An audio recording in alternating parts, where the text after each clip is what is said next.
Hey, what's good YouTube? Antiyami here, back with another deck profile, and today we're going to be doing a deck profile of Punk Adventure. I really think this deck is very insane, and there's a ton of cards in this deck that I low-key think that should just get hit on the next list. I'm not gonna cap, but without further ado, let's go ahead and hop into the deck profile. One disclaimer, I only took this deck to like locals once. I went X1. I lost to Despia because they literally opened the crack on game 3. Dropless Super Poly pretty much like broke my board, and I kind of hard committed to like my plays and all that fun jazz. But otherwise, ever since I've been testing this deck, even in testing, like playing online and stuff, like I never break. Like I have never once like passed turn or whatever. I always ended on at least a Scythe Lock. So without further ado, let's hop into the list. It is a 45 card deck, and yeah, I will show off side deck as well. Normally I don't, but if I enter a tournament, I like to show off the current like full list. So let's go ahead and get started. Starting with the hand traps, I play triple Ash Blossom, triple Effect Veiler. Ash Blossom is pretty like self-explanatory. I think it's like one of the best hand traps in today's format. It's not very impactful, like it will skip your opponent's turn or anything like that, unless their hand is super weak, but it just generally hits everything, and pairing it with another hand trap is like pretty good. Triple Effect Veiler, I feel like you have to play Effect Veiler in this deck because one, it's a light off of Chaos Ruler. Two, it's a normal summon tuner that you can also use to like go into like Hulk plays and things of that nature, or you can go into Ruler if that's the line. So it has multiple uses, and I like it for that reason. Triple Imperm, just a really cool card to draw off the top if you need to break a board. It's kind of like a droplets, but you can also like use it as a hand trap on your opponent's turn. Really good. Saved me a couple times. Very good versus heroes because it was like my only out towards Dark Law at the time. And then in game 2, I used the Brave Engine to kind of out the Dark Law that time. And then wrapping up for the hand traps, I played a double nib. I like the number and ratio of the nib. Again, a lot of people do sleep on this card, this format, but I think now people are now getting used to it because it's been in the format long enough for people to respect it, or at least to scope it if they have it or not. But yeah, it's really good. The only reason why I play 2 is because you can technically search it off of Ruler if needed, and if the matchup is really bad where you really can't nib, then I'm not getting punished with like seeing nib too often. So that's why I play double nib. Going into the adventure package, I play triple rights, of course. I play triple rights of Artemis Sphere. I'm sorry, triple rights of Artemis Sphere, triple water enchantress, one Griffin Rider, and one Illegal Knight. I think a lot of people sleep on this card. This card is actually really insane. It helped me beat like Despia so many times because like they had to like react to it. You can spin back the Mirror Jade. You can spin back a lot of cards that will trigger if it gets sent to the graveyard and things of that nature. It's also really good versus back row, and it's also really good with anti-spell. Actually, I infinitely looped this one player that was playing Shaddoll Invoked. Yeah, he was playing Shaddolls. Shaddoll Invoked Dogmatica, and he actually opened Shaddoll Fusion, and he opened Fusion Destiny, and with the anti-spell, I literally kept bouncing those 2 cards back and then using my Drago back to put it back into my hand and then summon it again, and those 2 cards just could never activate at all. So it was like a really cool loop. And plus it's a dark, and Griffin Rider and Illegal Knight are just really good extenders to put monsters on board. So like you have hands where you like, especially summon Illegal Knight without the rights package, you can like normal summon Xiamen, and if the Xiamen gets like hand trapped or whatever, like Ash Blossom, Effect Veiler, then you can still like continue to play, which is really cool. Double Faithful Adventure, I like Double Faithful when I play Souls, just kind of like follow up and things of that nature, so I just thought that was really solid. And the one Drago back, you gotta play it.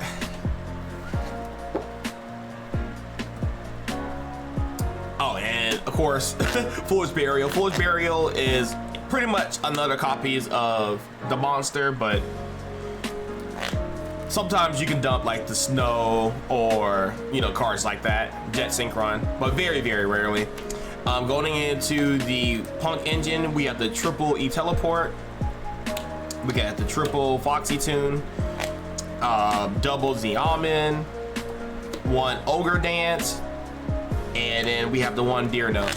The main reason why you'll play the one Ogre Dance is that there's some hands where you will like open up Foxy Tune, and Foxy Tune is not necessarily a one card combo.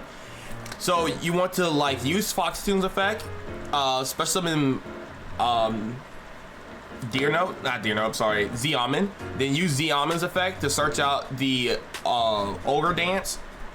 Ogre Dance will search out the other Punk, and then you will normal summon it, and then, you know, make a Hulk play from there, and then you can go into a Cyflock off of just like basically the one card.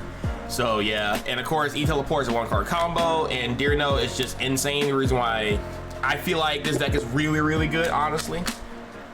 So very, very strong. Going into the Red Rose package, obviously you just played one of each. Hulk is still in the format, so Red Rose is just in almost like every hand. It's like ridiculous.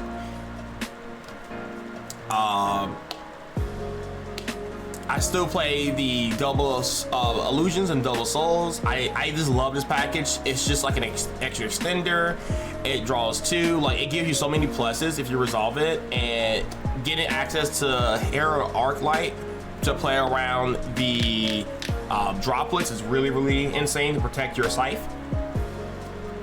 And kind of like the utility cards that you don't really want to open, but it's not like horrible to open. You have the one Destrudo, one Scythe, one Jet Synchron, one Snow. These cards are insane off the mills of Pepega Ruler. You can also just have them in your hand and use them as discards, or if you hard open Scythe, you don't have to worry about going into the Dagda and just go straight into the Hulk.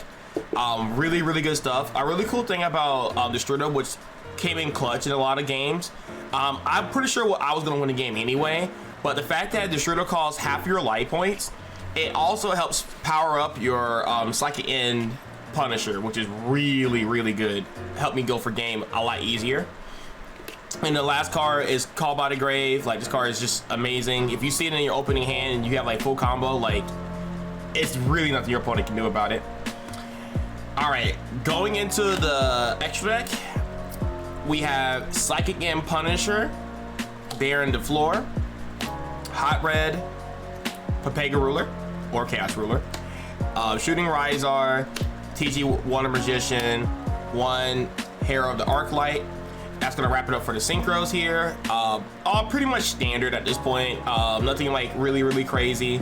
Hot Red also can help you play around Dark Ruler no more. So if you have like Arc Hero and Hot Red, you can actually play through all the like blowout cards, which is really, really strong. And your opponent will get Scythe locked if that's the case, unless they draw Super Poly. Super Poly was what ended me in that scenario, because my opponent took my light and dark and made I forget his name, it's like Prostricion, the 32 guy that takes a light, dark, and a Despia card.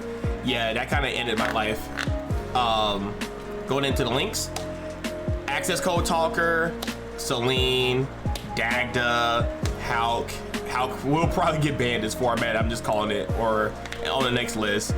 Hopefully Scythe as well, but one Lina, one Dark, one Asa, and one Link Anima.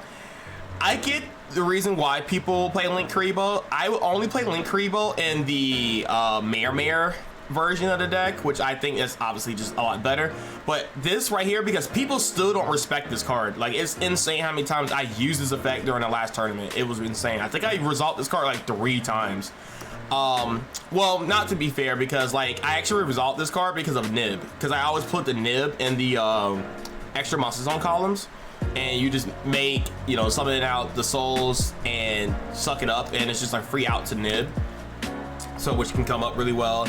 And then also the reason why I went with Asa over the Vampire is that like there's so many plays that doesn't even revolve around Vampire, and like Millie 9 in this deck is like not that important since you're not playing like Therions and things of that nature. So I decided to go for the Asa because like in the mirror match you could take the Z-Almond and things of that nature, and then you can use it for yourself. And then also you can use it versus like the Therion. You can take the King Regulus, and that's really good.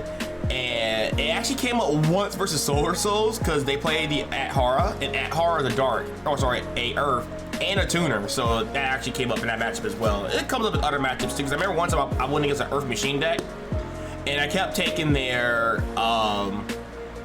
I forget the one that like nukes the entire board. It's kind of like a Regeki that floats back. I took that, and he has 3,000 attack, so I went for game with him a lot. So I came up in that matchup, which is funny.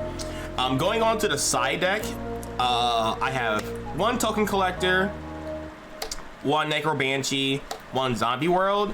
I'm not very like happy with like my side deck for the most part. Most of the cards in here are very solid choices, but like these cards right here, I don't like too much. Like I play these obviously because I hate Flunderies. Yeah, I just really hate that deck, and it just like auto wins versus it. But yeah, I just feel like there might be some like better cards that can just like versus Flunderies, like just kind of like blow them up. But like this is like the best one I like so far. Every time I resolve this card, it's just like auto wins. Token Collector, I played it in my side deck, and I played only at one because part of your shooting Rysar combo, or you can just straight up mill it. It's very good versus any deck that like generates tokens. Very good versus Solar Souls, things of that nature. But like I feel like I haven't seen this card. I didn't resolve this card at all at the last tournament, and Solar Souls just seems like such a free deck at the moment for me. Like I never really had issues with that deck. Like I always just kind of like straight up beat it. Like they have a lot of stuff. Sometimes I'll just imperm the Moye and it just like pass turn. Like I just never had like, I don't know. I just never seem like that deck is really that crazy. It is a good deck, don't get me wrong, but I just feel like I'm just getting lucky to the point where like every time I play against that deck, they don't really open like crazy, or if they open crazy, I open even crazier. I don't know. It's just like I just been playing very well, so it makes me want to take out the Token Collector because I feel like it's not needed. Double Cosmic Cyclones for back row. It is a Scythe format, so it also helps versus like Scythe and things of that nature. I side deck the Forbidden Droplets. I really low-key want to main this card over like the Imperms, but I don't know, I'm still working with it. But so far I do like the Droplets in the side deck as well, but I almost feel like it should just be in the main deck. And then going into the traps, I play the triple anti-spells. I feel like this card should be super banned because every single time I open this card, I just win the game. Like, dealing with Scythe combo with like 2 Omni Negates and then having this in the back row so they can't play their spells is just like, that's super unfair. It's like IO. It's a worse version of IO, but it's still really broken. Needs to get hit. I play the triple evenly match versus like hard back row decks or any decks that don't really put up Omni Negates. So in comparison with the Forbidden Droplets, is really strong. Very good. I just use it mostly for like the Ellis matchup. It's just kind of like an auto win for them. You know, it's just kind of banishing all their stuff. Very good versus Despias and things of that nature. And then the one red reboot because Floodgate trap cards are like really insane. So if you can just like draw this versus like a back row deck, whatever, my deck is very easy on the OTK portion. So you can just like pretty much kill them. And of course I had to side this versus Flunderies because that Harpy's Featherstorm card is like really insane because my entire deck is mostly monsters. So like usually whenever I go second, I always put this in just in case my opponent draws like anti-spell or a D barrier or something like that. I just feel like it's just a really good just going second card in general. All right guys, well that's gonna be it for the deck profile. I hope you guys enjoyed it. I'll probably update this deck more in the future, and we'll be playing like other fun decks as well in the format. But yeah, this deck is this is a lot of fun. I really do enjoy it, and it's very strong. Almost potential to be the best deck of the format. So guys, with that said, I hope you guys enjoyed the video, and I'll catch you guys in the next video. Peace.